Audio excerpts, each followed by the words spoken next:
There are about 3,500 people here, largely between the ages of 19, 26, 30, and also mostly male, predominantly male, but I can see a bunch of young people as well. But before I get to that, I must say I can see Stephanie seated there. And this is the second time, Stephanie, that in a dialogue event, I am following you. So it's a pleasure to be, it's almost like a fine act to follow. So thank you for that wonderful performance. Thank you. So I was asking myself, why do you come here? Obviously some for the food, but mostly for the hype, I suppose. That's what I heard people say. Then some obviously come to be, they are programmers, there's a developer community, you want to be a part of that. And obviously some of you are here to find out if there's something new that you can learn by listening to Google and the other speakers who come here, and also the other speakers who will speak after Sundar Pichai. So, meanwhile, in your website, I also found that you are expecting to have people here who are interested in technology and innovation and digital entrepreneurs. So I thought, digital entrepreneurs. And also industry professionals. So that's the kind of mixed bag of people we have here. So I thought maybe I'll say something about innovation, because that's a lot, we hear a lot about this innovation, don't we? But what I find is that innovation, people largely connect innovation with technology and business. And if that's the case, I think we might have to rethink what innovation means. And not only do they say they connect with technology and business, largely they'll think, if you are fortunate, we will make a quick bit of money, a fortune out of this. But largely, it'll leave the world unchanged. I'm thinking, that means we might have to rethink what innovation is all about. Because some of the greatest innovators have not done it for profit or for personal gain. They've been in innovation for something else. Because what is innovation after all? Innovation is nothing but making changes in something that is established. It's as simple as that. Making changes in something that is established, or to completely alter the way we think of something. Now, in less than, I think, 2 hours, Sundar Pichai will come and speak to you from Google.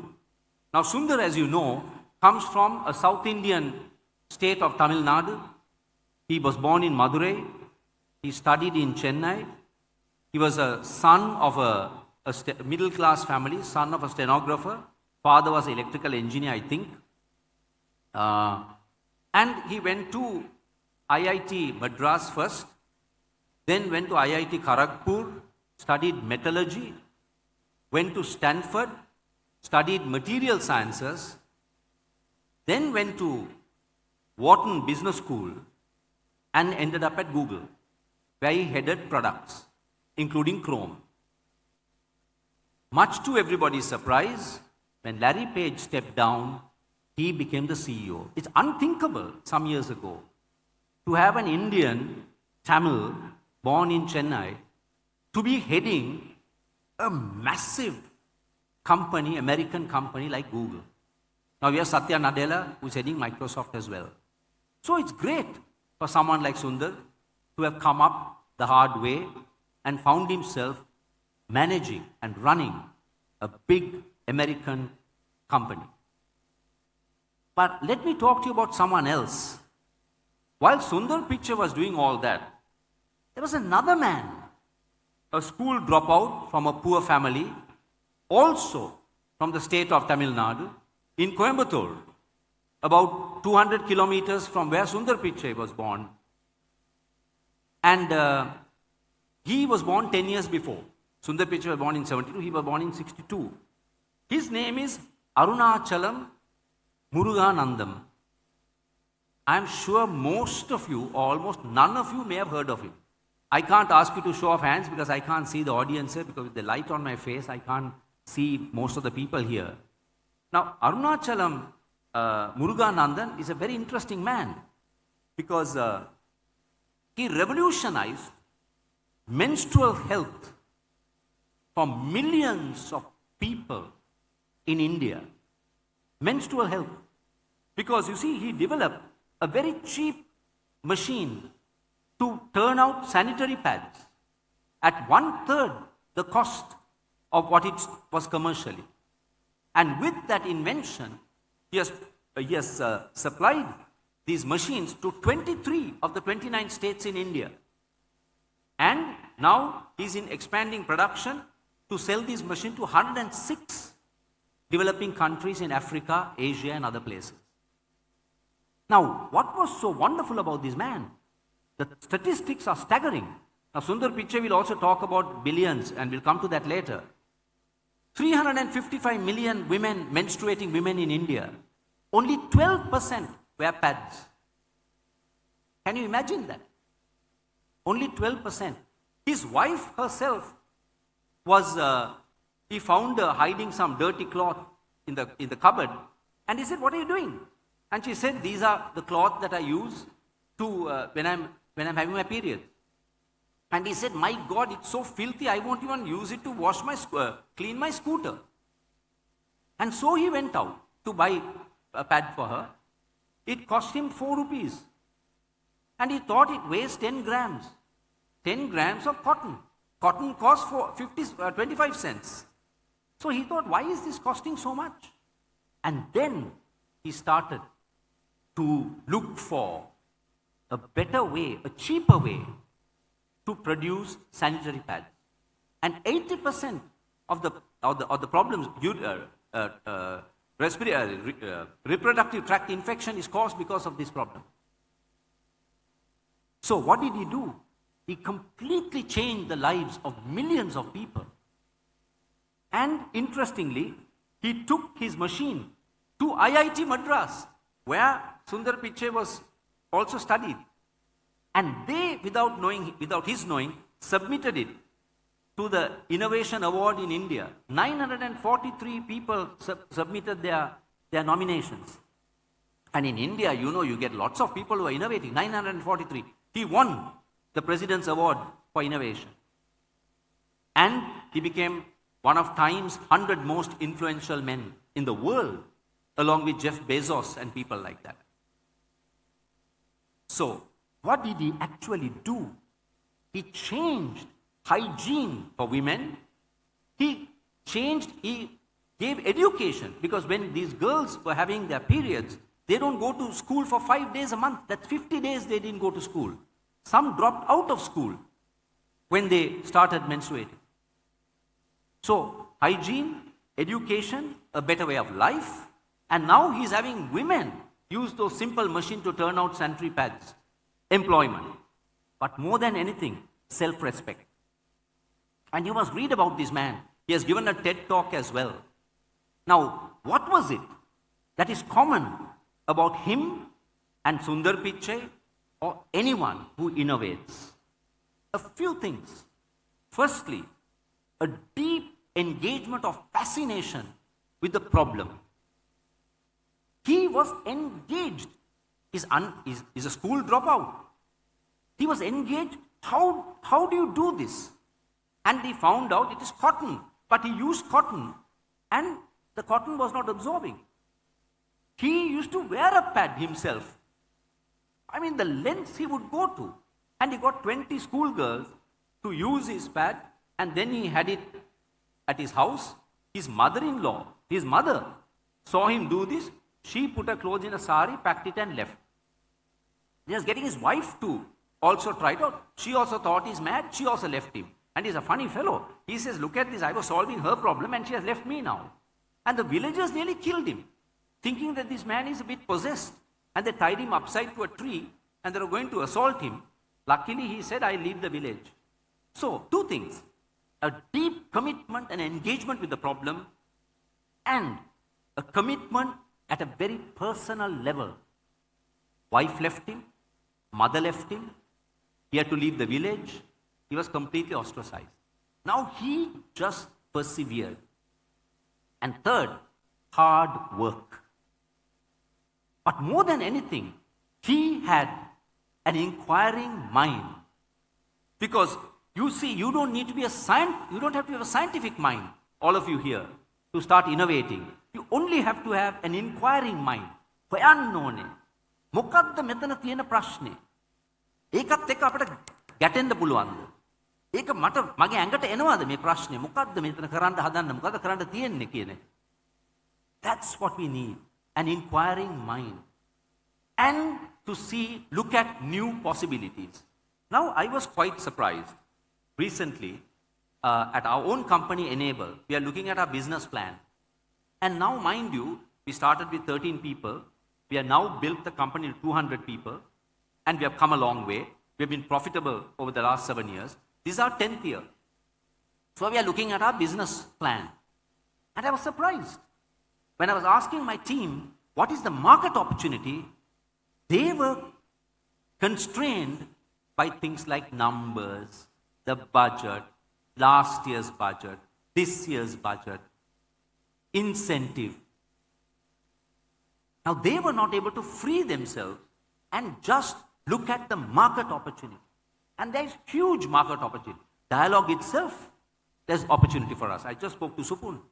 In the finance world, banking, digital, so on and so forth. But what is it that people are not able to break through and think like this? And that will apply to thousands of you here as well, if you're going to do anything with innovation. I think it just takes two things. One, I think you must have a free mind. And I found right throughout my career, whether I was in banking or trade union work, or whether I was involved in acting or in technology, all I had was what I had acquired when I was young. Because I never went to a technology school, I didn't go to a business school, I didn't learn acting in a school. But what was it? Right throughout all of this, I find two things. One, my mind was free. Because like I've said in my TED talk and in other talks, my father, now Kumar Sangakkara was saying he was influenced by his parents.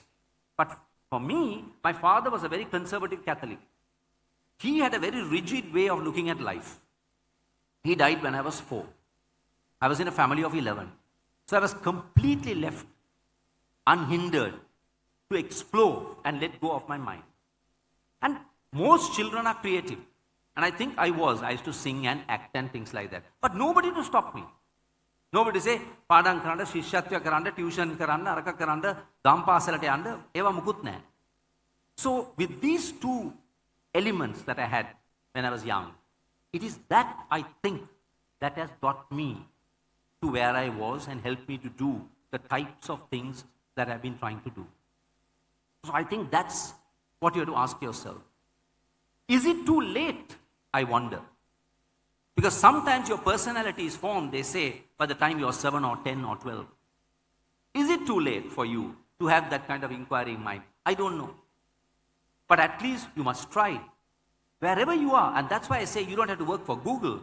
In whatever you do, if you have that inquisitiveness, curiosity, that is the starting point, I think, for any kind of breakthrough, innovation, change the established way of doing things. And that's what you need to focus on and see whether you have that quality in you. Otherwise, I must tell you, right now, you ain't going to be no entrepreneur. That's a fact. You will be a programmer, you'll do fairly well, but you won't do that breakthrough stuff that we expect and that you expect to do in your own lives. So, that's the first point I want to make. And now we have 11 minutes, so I'll quickly run through the next few points. Now, the point about Google, now it's interesting that Sundar Pichai will now talk about two things. Last year he spoke. Mobile first, artificial intelligence. The entire future of Google is betting on artificial intelligence. And you know what's happening? Tim Berners-Lee, the founder of the World Wide Web, is saying companies like Google, Amazon, Facebook are killing innovation. You'll be surprised to hear that. Because what has happened is, they now are the large platforms that control the internet. I'm not saying this. The founder of World Wide Web, Tim Berners-Lee, is making this point. Why? Because when he started the internet, it was a common platform for people to share ideas freely. There was a lot of innovation. But now, they control the platform and they pretty much, with artificial intelligence, manipulate how you are guided through and keep you engaged in those things that will give them AdSense and ad money. This is Tim Berners-Lee talking about. And George Soros, a billionaire, he says something very interesting. He says something potentially irreversible is happening to human attention in the digital age. Not mere distraction or addiction, but asking people to surrender their autonomy. Because once you're in that, they manipulate the way you stay in their platforms. And he's saying, George Soros is saying, this is the greatest obstacle to innovation. It's a menace to society. And Tim Berners-Lee is saying, this is going to slow down innovation. A few people will control what needs to be done with their own platforms and their own AI and all of that. And he's saying they are going to weaponize the web. We need to rein them in. So, very important thing for you to think about. Because a lot of you, even now I saw, it's also killing your attention span and innovation. Even now I found people are completely hooked on and addicted to their phones. They can't focus and concentrate for a length of time. That kills innovation. Because you're going from one to another, to another, to another, to another. So that's the second point about Google. The third point about them is the slogan of Google is don't do evil. Don't be evil. But these companies are the ones who are not paying their fair share of taxes. Can you imagine if Dialog didn't pay their tax? What will happen to our society? How did Sundar Pichai even go to IIT Kharagpur? Because it was free education in India. Now, it is only by responsible corporates paying their fair share of taxes that you can provide education, health, transport, logistics, bridges, all this stuff. Now, Google uses every trick in the book, including companies like Amazon, Facebook, and Microsoft, not to pay their fair share of taxes. And in Europe, they were just fined $13 billion in back taxes. They pay 3% tax, whereas in the United States, corporates are expected to pay 35%. Now, how can you sustain society if you don't do the right thing for the larger good of the people? Which brings me to my final point. What is all this innovation for if it doesn't address the larger issues facing the people of our country? Kumar Sangakkara spoke about a few things. But let me talk again about some really pressing problems that we face in this country. I spoke about this in my TED talk. Two things. I spoke about health and education. Diabetes is going to be a huge problem. Even recently, we did a test in office. We pay for our staff to get their test done. Even people as low as 26 years have sugar.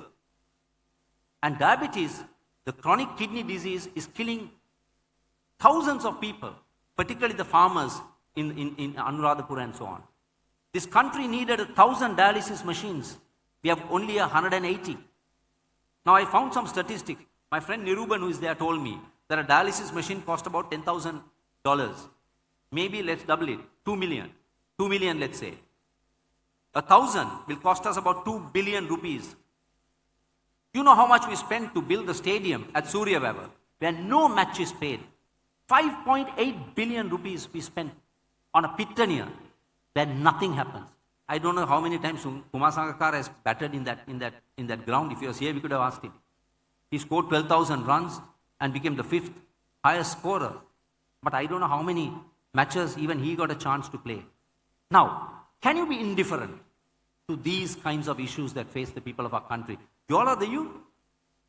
Can you say, "Ah, me desapalne apso munge kisi vadak na, arungu tekai, mungu tekai, and just completely stay away from these issues that plague the people of this country? Or are you going to use the enormous talent that you have? I never had a chance to come and participate in a session like this. No chance. Unheard of. I only learned what I learned at my school, St. Benedict's College, and whatever it is, that's all I heard. And you have the exposure, you have the talent, you have the potential. Can you use it to at least address one of the many iniquities that we face in this country? Take water. Only 50% of this country, people in this country have pipe-borne water. And you know what happened in Cape Town? They nearly ran out of water. The first major city in the world to completely run out of water, almost. They salvaged it, I don't know for how long. And we have a huge problem about water. And what do? Just a few kilometers away, maybe half a kilometer, you see they're building a port city. How is that going to help us?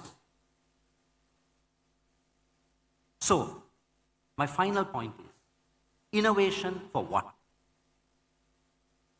Like Arunachala Muruganandan, you ask yourself, who has made the greater contribution? Sundar Pichai or Arunachala?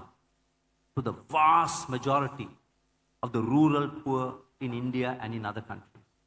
That is what I want to finally leave you with. When you finally sit down, like Kumar said, meaning of life, when you sit back, you have a few seconds to reflect on your life, what will you think of? That you were a programmer, that you worked with some algorithms, very good. But if you have contributed to eliminate or address or give your mind to at least to be conscious, even if you don't do anything, be conscious of the larger issues that face the people of this country and think that you can contribute in some small way to make a change. Only then, as Kumar said, I echo that sentiment, can you say that your life was worth it and your life was well lived. And with that, I wish all of you a very bright future, because you have the exposure, the technology, the means, and even events like this to open your mind a little bit. Use it to ask questions. The first thing is not to run and find solutions.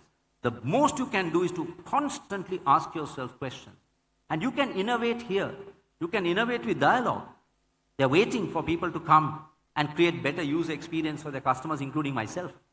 So, I urge you to use what you have, the capacity, the potential, the creative power that you have, to address of issues of business and technology, but also the issues facing the larger population and the people of this country. Thank you very much.